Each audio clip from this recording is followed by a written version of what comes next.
जितने भी फादर्स यहाँ मौजूद हैं, क्योंकि आज फादर डे है, तो मैं एक मैसेज मैंने खुदा से पाया है कि परमेश्वर ये चाहता है, फादर जो एक फिगर है वो सैक्रिफिशियल फिगर है।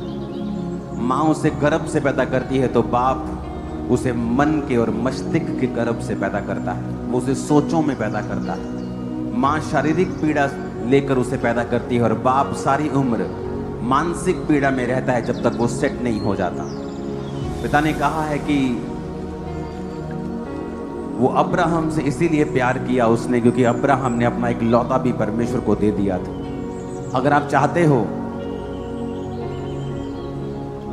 एक ऐसा जीवन जीना जो ग्लोरियस है, परमेश्वर ने कहा है जितने फादर हैं, फादर का मतलब ये नहीं कि आपके बच्चे हों, वो जेंट से बात कर रहा है, मर्दों से बात कर रहा है।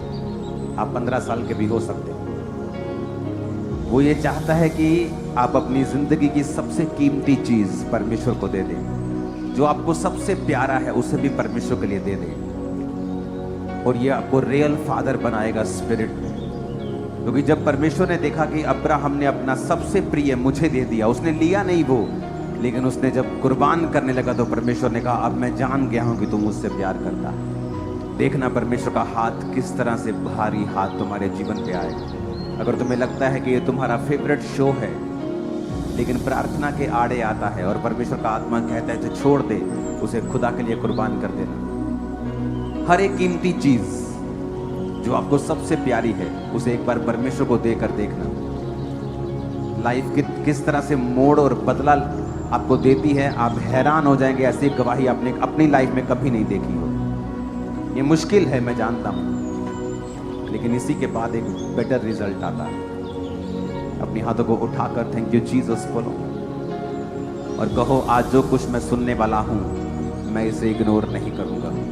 अपनी हाथों को उठाओ, जो वचन आज आप सुने शैतान उसे चुराने न पाए और आप 30 गुना 60 गुना और 100 गुना फलों को लेके आए। यिर्मयाह 33 उसकी 3 आयत में लिखा है, मुझसे प्रार्थना कर और मैं तेरी सुन के तुझे बड़ी बड़ी और कठिन बातें बताऊंगा जिन्हें तू अभी नहीं समझता। यिर्मयाह 33 उसकी 3 आयत को फिर से हम देखेंगे स्क्रीन के ऊपर। मुझसे प्रार्थना कर। किससे प्रार्थना करनी है? पास्टर्स के पीछे पीछे भागने के लिए बोला है क्या कि वो कहता मुझसे प्रार्थना कर? एक रियल पास्टर आपको परमेश्वर की ओर लगाना चाहेगा। वो आपका हेल्पर होगा कि आप डायरेक्ट परमेश्वर को पुकारने वाले बन जाएं और आप परमेश्वर की समझ रखने वाले बन जाएं। वो नहीं चाहेगा कि आप एक बाबे की तरह उसके पास आएं, कि आपको हर वक्त अपने जीवन में छुटकारे के लिए बाबा की जरूरत पड़े। एक जीवित चर्च ये चाहेगी कि आप लोग खुद परमेश्वर को पुकारें और आप लोग खुद इतने अलर्ट हों और इतने जानकार हों वर्ड के कि आप खुद परमेश्वर के वचन को जानते हों कि बाइबल में परमेश्वर के वचन में क्या लिखा है, और हम ये जानते हैं उसका वचन असली है क्योंकि परमेश्वर असली है। क्रूसेड के एक दिन पहले, पठानकोट के क्रूसेड के एक दिन पहले, 2-3 दिन पहले मेरी वाइफ को एक दर्शन आता है। एक्सरसाइज कर रही थी तब, उस टाइम इसको जस्ट एक झपकी ऐसे सीधा फ्लैश की तरह बचता है कि क्रूसेड में बारिश पड़ रही है। जब हम अगले 1-2 दिन में हम वैसे ही बात कर रहे थे, उसने कहा कि मुझे दर्शन ऐसे आ रहे थे कि बारिश पड़ रही, और सेम दर्शन मुझे भी आत्मा में मिल रहे थे। स्वप्न नहीं, जस्ट इंटेंशन परसीविंग होती है, एक आपको मालूम होता है। तो मैंने जब दर्शन हासिल किया तो मैंने गूगल खोल लिया, गूगल चेक किया तो क्या बारिश पड़ रही? गूगल दिखा रहा नहीं, बारिश नहीं पड़ रही है। तो मैंने सोचा ठीक है, लेकिन जैसे जैसे दिन नज़दीक आता जा रहा था मेरे मन में वो जो बारिश के लिए वो प्रेशर था वो बढ़ता जा रहा था। तो रात को जब मैं प्रार्थना कर रहा था तो मैंने बुधवार को, क्रूसेड में लाखों लोगों को संभालना है, अरेंजमेंट्स करने हैं, सब तैयारियां हो रही हैं, सब एक रात में वहाँ पे 2-3 रात में सारा बनता है, इतना ताम झाम बनता है कि आम बंदा देख के हैरान होता है कि हुआ कैसे, इतना बड़ा टेंट लगा कैसे, कौन आ रहा है इतना बड़ा टेंट लगा रहे हो। तो एक दिन पहले जब पीक टाइम होता है बिल्कुल काम करने का, परमेश्वर ने कहा सबको बोलो प्रार्थना के लिए बैठ जाओ। मैंने रात के 11-10 बजे अपनी टीम को मैसेज किया कि जितनी टीम अवेलेबल है, जितनी बाइबल कॉलेज के स्टूडेंट्स अवेलेबल हैं, जहाँ जितने हैं यहाँ खामरा में, सब लोग प्रेयर माउंटेन आ जाओ और लगातार हम 6 घंटे प्रार्थना करेंगे, बारिश ना आए। और हम 6 घंटे क्रूसेड के लिए ही सिर्फ प्रार्थना करेंगे, तुमने किसी और चीज के लिए प्रार्थना नहीं करनी है। ऐसे बारिश क्या मतलब आसमान में भी नमी तक नहीं थी, इतनी गर्म, हर जमीन गर्म थी। और जैसे ही प्रार्थना करनी शुरू की, 4-5 घंटे में जलंधर में बारिश पड़नी शुरू हुई। उसके बाद जलंधर में बारिश हट गई, मौसम साफ हो गया, सारा दिन मौसम रहा। और जब क्रूसेड शुरू हुआ, वैसे ही बारिश पठानकोट में पड़नी शुरू हो गई। परमेश्वर ने, आत्मा ने एक रात पहले पूरी रात प्रार्थना में लगवाई थी। कितने लोग थे, बहुत ज्यादा बड़ी टीम थी, बहुत भर गया था वो। पूरी टीम प्रार्थना कर रही थी पूरा रात। मैं प्रार्थना कर रहा था परमेश्वर। और लोग क्या समझते हैं कि जब वो क्रूसेड पे जाते हैं उन्हें रिजल्ट नजर आता है। वहां के लोगों ने, वहां के अन्य जाति लोगों ने, वहां के नॉन क्रिश्चियंस लोगों ने मैसेज किया टीम को, जो पहले विरोध कर रहे थे, कि हमें आपकी मीटिंग बहुत अच्छी लगी, हमें वचन बड़ा अच्छा लगा, हमें आपके अरेंजमेंट बड़े अच्छे लगे। जो पुलिस के बड़े अधिकारी थे उन्होंने टेस्टिमनी दी कि हमें लगा कि आपके पास्टर तो यहाँ पहुंचेंगे भी नहीं, वो तो आएंगे भी नहीं, आपका प्रोग्राम फेल हो गया, आप प्रोग्राम नहीं कर पाओगे। उन्हें क्या मालूम था कि एक रात पहले ही परमेश्वर हमारी प्रार्थना को सुन चुका है। बारिश चाहे रहती भी तो भी प्रचार होता और उतने ही लोग होते वहां पे। मैं आपको बता रहा हूं, वहां लोग देखो, आपको लाश नहीं दिखेगा, वहां लोग, ये बारिश में बैठे हुए लोग थे। जितने लोग मेरा वेलकम करने के लिए आए, सारे गीले थे, बिल्कुल हर आदमी गीला था, पास्टर गीले थे, सब गीले थे। मैं गीली स्टेज के ऊपर खड़ा था। बाइबल कहती है मुझसे प्रार्थना कर, मैं तेरी सुन के तुझे बड़ी कठिन बातें समझाऊंगा जिन्हें तू अभी नहीं समझता है। आज जो मिसिंग लिंक है एक सेवक का, एक विश्वासी का, वो है प्रेयर करना। आप कभी भी क्रूसेड देख लो, जब क्रूसेड होता है तभी आप देखोगे अचानक से विरोध होना शुरू होता है। क्यों? क्रूसेड के बाद ही ऐसा कोई कभी नोटिस किया? या क्रिसमस टाइम जब बहुत मीटिंग्स हो रही होती, वो शोभा यात्रा निकलनी होती है, शैतान के गढ़ों को हिलाना होता है, तभी विरोध शुरू होता है हर बार। क्यों? ऐसा क्यों? आपको क्वेश्चन पूछना होगा क्यों। आप कहीं भी चले जाओ, आपका विरोध नहीं होता, चर्च में जाने से ही विरोध होता है। क्यों ऐसा? हालांकि जो क्रिश्चियन लोग हैं, जो क्रिश्चियनिटी है, उसने कभी किसी पे कब्जा नहीं किया। नाम के क्रिश्चियंस हैं तो नाम में तो बहुत से लोग आज भी नाम के हर धर्म में घूमते हैं, जो अपने अपने धर्म की बदनामी करते फिरते हैं। रियल क्रिश्चियंस ने अंग्रेजों का विरोध किया है भारत में, जो लोग कब्जा कर रहे थे। पढ़ के देखो इतिहास, आपको इतिहास मिल जाए। उन्होंने विरोध किया है मिशनरियों ने, इसलिए अंग्रेज लोग मिशनरियों से दूरी बना के रखते थे जो प्रचार करने वाले होते थे, क्योंकि वो सच्चाई बोलते थे, वो उनको उनके पाप याद करवाते थे, उनको पसंद नहीं था। किसी भी हुकूमत को पसंद नहीं है कि आप उसके पाप उसे याद करवाओ लोगों के सामने। ऐसा क्यों? कि चर्च जाने से विरोध होता है, मीटिंग करने के बाद ही विरोध होता है, बड़ा क्रूसेड करने के बाद ही विरोध होता है। क्यों? क्योंकि शैतान के गढ़ हिलते हैं, उसकी पकड़ लोगों पे ढीली होती है। अगर नशे का आत्मा उस एरिया के ऊपर कब्जा रखता है और उसने अपने छोटे छोटी आत्माओं को नीचे भेजा हुआ है काम करने के लिए, जब एक मीटिंग होती है तो उन आत्माओं के ऊपर कब्जा होता है और वो इसे पसंद नहीं करते। एरिया के ऊपर जादू टोने का प्रभाव है, बीमारियों का प्रभाव है। साउथ अमेरिका का एक देश था जहां गरीबी थी, और इतनी गरीबी थी और इतनी बीमारी थी और लोग ड्रंकर्ड थे, शराबी थे। वहां हर आदमी शराब पीता था। ये नहीं कि ये 2 पीते हैं और 3 नहीं पीते, हर आदमी शराबी था। और ये नहीं कि शराब पीते, गड़कते थे शराब। और वहां रिवाइवल शुरू हुआ और प्रीच शुरू हुआ। जब प्रीच शुरू हुआ, प्रार्थना करनी शुरू की पास्टर्स ने कि आओ हम प्रार्थना करते हैं, और प्रार्थना नाइट रखने लगे, जहां पर लोग फास्टिंग के साथ रात रात भर प्रार्थना करते थे। और उस प्रार्थना करने के बाद क्या हुआ, परमेश्वर ने उस एरिया को चेंज किया। किसान लोग परमेश्वर में आने लगे, शराब छोड़ने लगे, और आज वहां दुनिया की सबसे बड़ी सब्जियां होती हैं। आज चेक करके देख लो, मैंने क्रूसेड पे वचन दिया था, पठानकोट क्रूसेड पे। एक एक हाथ जितनी लंबी गाजर होती है वहां। ये सब्जियां देखो, ये नॉर्थ, ये साउथ अमेरिका का देश, वो गाजर, ये एआई फोटोज नहीं है, एडिटेड नहीं है, रियल फोटोज है। उनकी स्टडी कहती है कि मिलियंस ऑफ डॉलर्स की सब्जियां वहां पे उगने लगी। और परमेश्वर ने उस प्रार्थना के द्वारा पूरे एरिया को बचाया, उनकी उम्र को बड़ा किया, उनको शराब के नशे से आजाद किया, गरीबी से आजाद किया, जस्ट क्योंकि एक प्रार्थना करने वाले पास्टर ने फैसला किया कि ये जो चीजें मैं देख रहा हूं ये इंसानी काम नहीं है, इंसान इसे बदल नहीं सकता, सरकारें इसे बदल नहीं सकती हैं। आप फैसला कर लो, आप लाख सरकार के पीछे लग जाओ, नशा नशा, एक लेवल तक वो काम कर सकती है, लेकिन जो काम दुष्ट आत्माओं ने फैलाया है वो बिना प्रार्थना के हल नहीं हो सकता है। उसमें देखो, पर्सनल परमेश्वर ने छुटकारे के लिए बोला है कि संकट के दिन तू मुझे पुकार तो मैं तुझे उत्तर दूंगा। उसने कहा मैं तुम्हारी सुनूंगा जब तुम आकर मुझसे प्रार्थना करो, जब तुम आकर मेरे सामने दुहाई दोगे, जब संकट के दिन तुम मुझे पुकारोगे तो मैं तुम्हारी सुनूंगा। आपने कभी नोटिस किया, जब आप प्रार्थना करने के लिए बैठते हैं, दुनिया के सारे नेगेटिव ख्याल आपके मन में आते हैं, शक आने शुरू होता है, डाउट होना शुरू होता है, गुस्सा आना शुरू होता है, काम याद आता है, फोन याद आता है, सडनली लड़ाई हो जाती है कुछ, ताकि आपकी प्रेयर लाइफ को इफेक्ट किया जा सके। क्योंकि प्रेयर आपका देखो वेपन है, प्रेयर एक हथियार है। शैतान जानता है कि प्रार्थना करने से देश बदल जाते हैं, परिवार बदल जाते हैं, सिचुएशंस बदल जाती हैं, जिंदगियां बदल जाती हैं, हीलिंग हो जाती है, उससे सब पता है।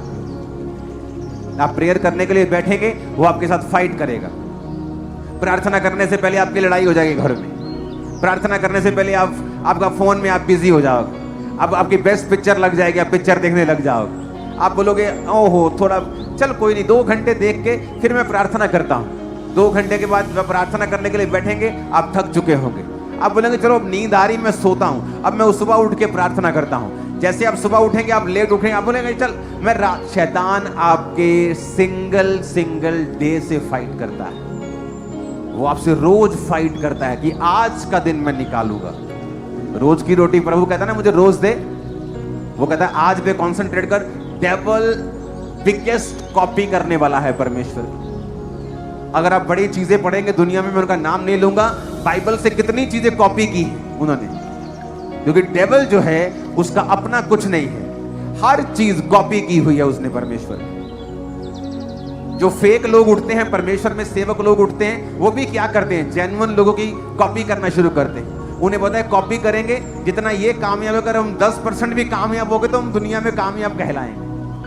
शैतान हमेशा कॉपी करता है, उसे पता है कि परमेश्वर रोज पे काम करता है, मैं भी रोज पे काम करूंगा। आज इसका दिन खत्म करना है, नहीं आज छुट्टी, आज नहीं प्रेयर करनी, नहीं आज घूमने जाना है, चलो प्रेयर खत्म, नहीं आज शादी थी तब प्रेयर खत्म, आज नींद आ रही है तब प्रेयर खत्म, आज ज्यादा काम कर लिया तब प्रेयर खत्म। वो आपसे रोज फाइट करता है, क्योंकि प्रेयर आपकी डेस्टिनी, आपकी मंजिल के करीब आपको लेके जाती है, आपकी विश नहीं लेके जाती। आपका विश्वास बिना कर्मों के अधूरा है, मरा हुआ है, किसी काम का नहीं है। लेकिन जैसे तुम बाइबल पढ़ने लगते हो तुम्हें नींद आने लगती है। यहां तक कि जिन लोगों को नींद नहीं आती वो भी बाइबल पढ़ने लगते तो नींद आने लगती है। वैसे गोली खा के आती, लेकिन क्योंकि शैतान चाहता है कुछ भी हो जाए, मुझे कुछ देर के लिए तुम्हारी बीमारी को तो छोड़ना पड़े, मैं छोड़ दूंगा, लेकिन तुम्हें बाइबल नहीं पढ़ने दूंगा और प्रार्थना नहीं करने दूंगा। उसे पता है, क्योंकि उसकी डिलीवरेंस जो है आपकी प्रेयर से, छुटकारा आपकी प्रेयर से आता है। और पिछले 3 हफ्तों में हमने 2 बड़े इंसिडेंट होते हुए देखे, एक प्लेन वाला, एक पठानकोट क्रूसेड वाला, और दोनों ही विषयों में हमने घंटों बैठ के लगातार प्रार्थना की। आज किसी विश्वासी जो मैं मिलता हूं, उसकी प्रॉब्लम जब सुनता हूं तो प्रॉब्लम पहाड़ों जैसी, घर में प्रॉब्लम, शरीर में प्रॉब्लम, यहां प्रॉब्लम, फाइनेंस में प्रॉब्लम। अच्छा प्रेयर कितनी है? प्रेयर नहीं करते। उसकी ले हैंड का असर तब है जब तुम वचन पे चल रहे हो। इसलिए परमेश्वर लोगों से पूछते थे फिर से गुनाह में तो नहीं जाओगे। हीलिंग आपकी साल्वेशन के लिए है, कुछ दिखाने के लिए, कुछ प्रूफ करने के लिए नहीं। अगर आप हीलिंग लेने के बाद फिर से आपका लाइफस्टाइल वही है, आपने शराब नहीं छोड़ी, आपने नशा नहीं छोड़ा, आपने गलत काम नहीं छोड़े, आपने सिर्फ यीशु मसीह को परमेश्वर नहीं माना, तो वो बीमारी फिर वापस आती है। लोग बोलते हैं ये तो फिर वापस आ गई, क्योंकि आपकी लाइफ का चेंज होना लाजमी है हीलिंग के बाद, डिलीवरेंस के बाद, ताकि वो हीलिंग और डिलीवरेंस बनी रहे, कंटिन्यू रहे आपकी लाइफ। प्रेयर आपको जोड़े रखती है। प्रार्थना में ब्रेक जीसस से ब्रेक के बराबर है। आप प्रार्थना में टूट गए हैं, आप जीसस से टूट गए। मेरी लाइफ में ब्रेक थ्रू कैसे आया, सेवकाई में कैसे आया?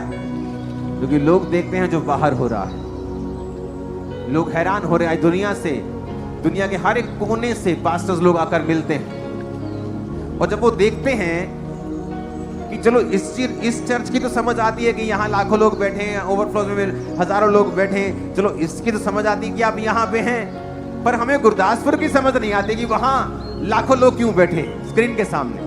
अमृतसर की समझ नहीं आती, वहाँ 2 चर्चें हैं बड़ी बड़ी। हमें बटाला की समझ नहीं आती, हमें आपकी 200, 250, 400 चर्चों की समझ नहीं आती कि वहां लोग स्क्रीन पे कैसे बैठे, वो भी लाखों में।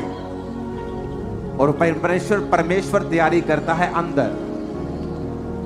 आज मुझे याद है जिस रूम में मेरी वाइफ को पवित्र आत्मा मिला, उसी रूम में हम प्रार्थना किया करते थे। और मैं जब एंटर करता तो टीम देखती थी कि आज गए 7 घंटे, वहां बैठे हैं 7 घंटे लगातार, 6 घंटे लगातार। ये टीम निकलती थी एक दूसरे को इशारा करके, मैं चले हूं, तू संभाल ले, ये मेरा हारमोनियम तू पकड़ ले, ये मेरा कॉर्ड तू पकड़ ले, अब मैं जा रहा हूं, मुझे 4 घंटे हो गए, इनका तो पता नहीं कब उठने वाले। कंटिन्यू प्रार्थना बिना विषय के। जिस समय मैं 20-21 साल का यूथ, अभी मैं यूथ ही हूं, 21 साल का जब यूथ लोग पार्टीज करने जाते थे, अपनी गर्लफ्रेंड से मिलने जाते थे, और जिस नाइट को, मान लो सुबह मैंने बिजनेस किया और शाम को चर्च में गया, और जो नाइट फ्री होती थी कि आज मैं 9 बजे फ्री हो गया, मेरा मन एक्साइटेड होता था कि आज 9 बजे में फ्री हो गया, मैं 9 से 2 लगातार 5 घंटे बैठ सकता हूं। मेरे मन में एक्साइटमेंट होती है, आज मैं फ्री हूं तो मैं प्रेयर कर सकता हूं। मैंने शुरू से ही लोगों के बीच में बहुत कम प्रेयर की है, मैंने अपनी पर्सनल प्रेयर हमेशा ज्यादा की। और 6 घंटे 7 घंटे रूम में बैठे प्रार्थना कर रहे हैं। कभी एक सॉन्ग सुना, वर्शिप की, 2 सॉन्ग 3 सॉन्ग सुने, फिर प्रेयर की, जस्ट बैठे रहे, आंखें बंद करके प्रार्थना की, गैर भाषा बोली, ऊंची ऊंची नहीं, जस्ट बैठे आराम से परमेश्वर की हजूरी में। कोई फॉरेन मिनिस्ट्री इस चर्च के साथ जुड़ी हुई नहीं थी कि वहां से पैसा आ रहा है, फॉरेन फंडिंग आ रही है, नथिंग। यहाँ के लोग थे जो परमेश्वर ने खड़े किए, इंडिया के लोग, इसी देश के लोग। अब तो पूरी दुनिया के लोग जुड़े हुए हैं, तब ऐसा नहीं था। तब तो इंटरनेट पे लाइव भी नहीं होता था, तब भी ये चर्च बहुत बड़ी चर्च थी। कैसे?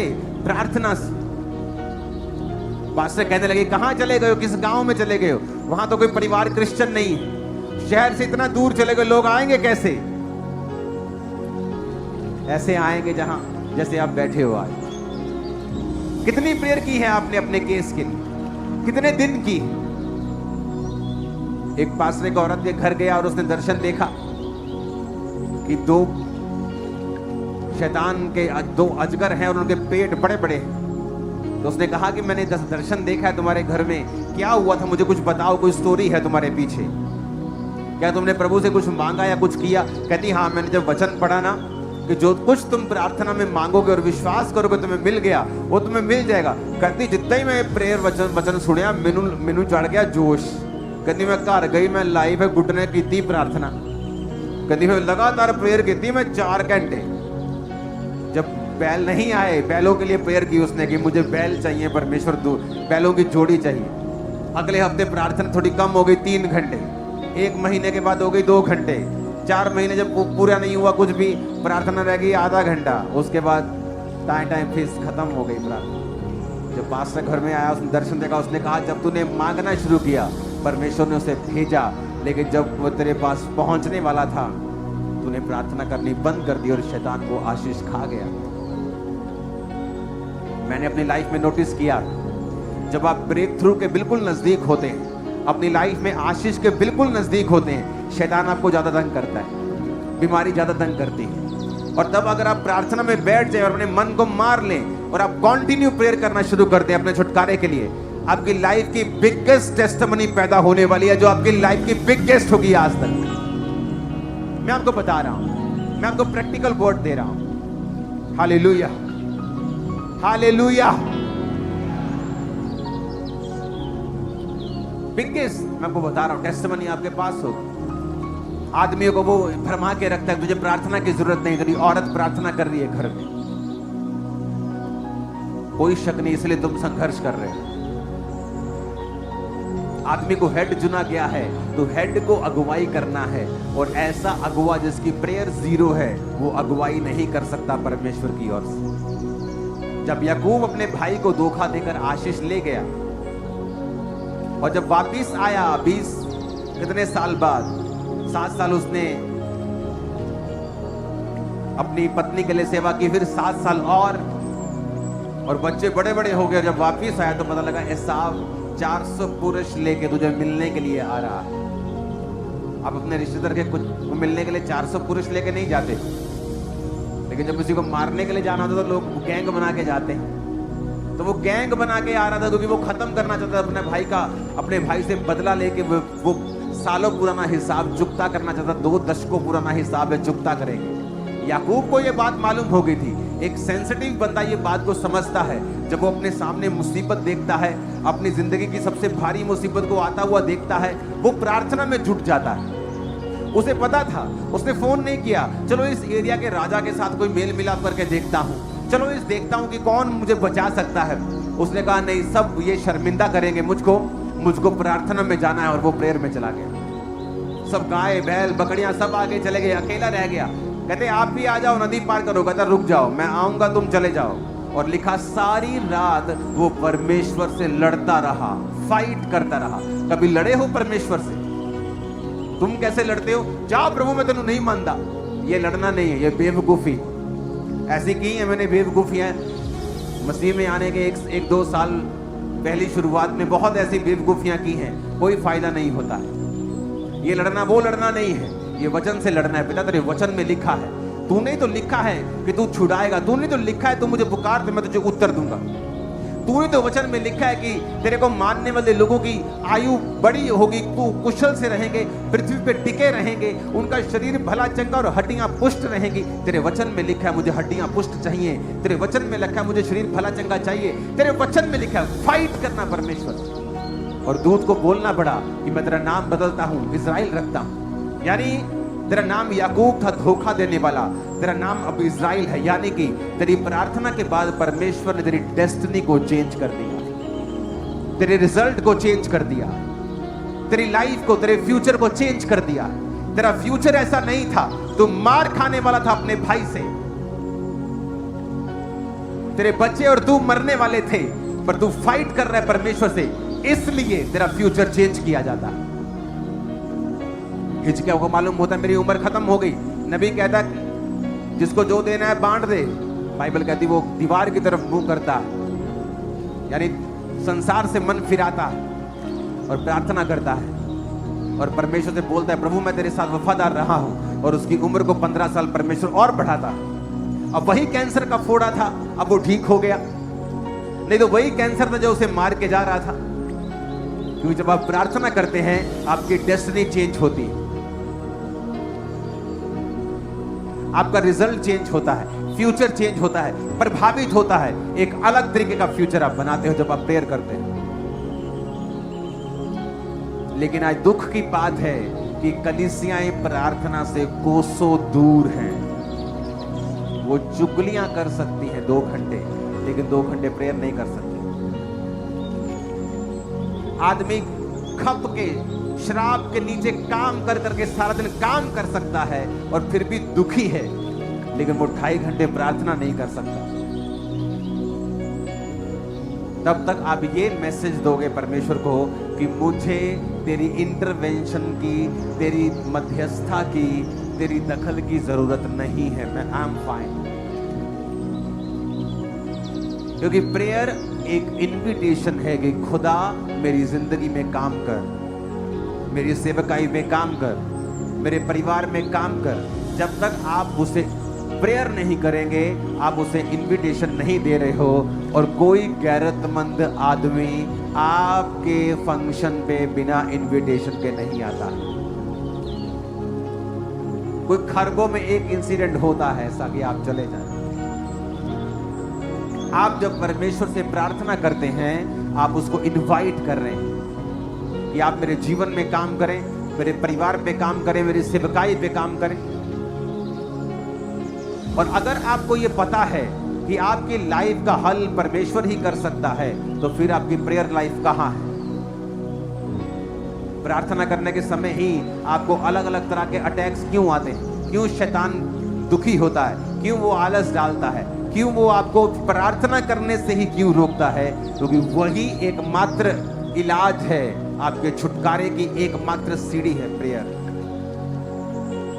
आपका बोझ ट्रांसफर होता है हेवन में, और हेवन की ब्लेसिंग्स ट्रांसफर होती हैं आप में। आप प्रार्थना करते वक्त जाते हो तो और आदमी होते हैं, प्रार्थना करने से आप बाहर आते हैं, आप और आदमी होते हैं। आप प्रभु की हुजूरी में जाते हैं, आप और हैं, आते हैं, आप और हैं। आत्मिक लोग इस बात को समझें। आप गए कुछ और थे, आए किसी और तरह से।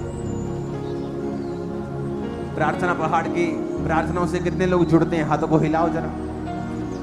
आधे लोग हैं? नहीं, आधे से ज्यादा है। ओके, 80% लोग। और आपको जुड़ना चाहिए लोगों, ताकि कुछ घंटे आपके वो निकल जाए, 1-1.5 घंटा।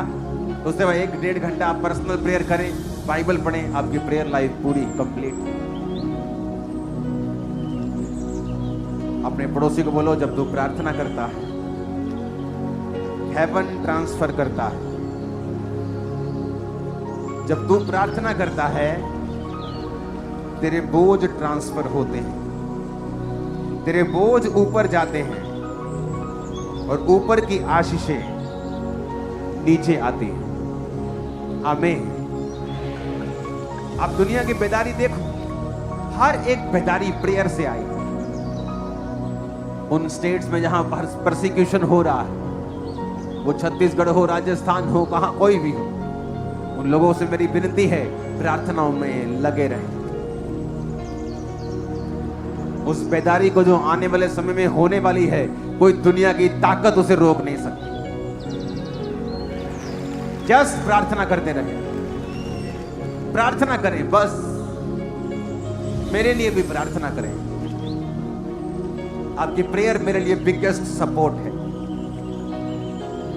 एक सेवकाई बिना पैसे के चल सकती है, पर बिना प्रार्थना के नहीं चल सकती। हमारी प्रार्थना जब पहले नंबर पे होगी और बोना दूसरे नंबर पे होगा, तब वो बैलेंस चर्च होगा।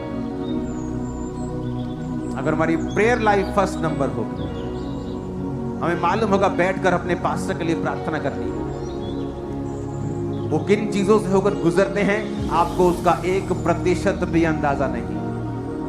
अपने पास्टर्स, अपने चर्च के लिए प्रार्थना कीजिए, क्योंकि प्रेयर ही एकमात्र इलाज है बेदारी का, हेवन इंटरफेरेंस का, खुदा के दखल का।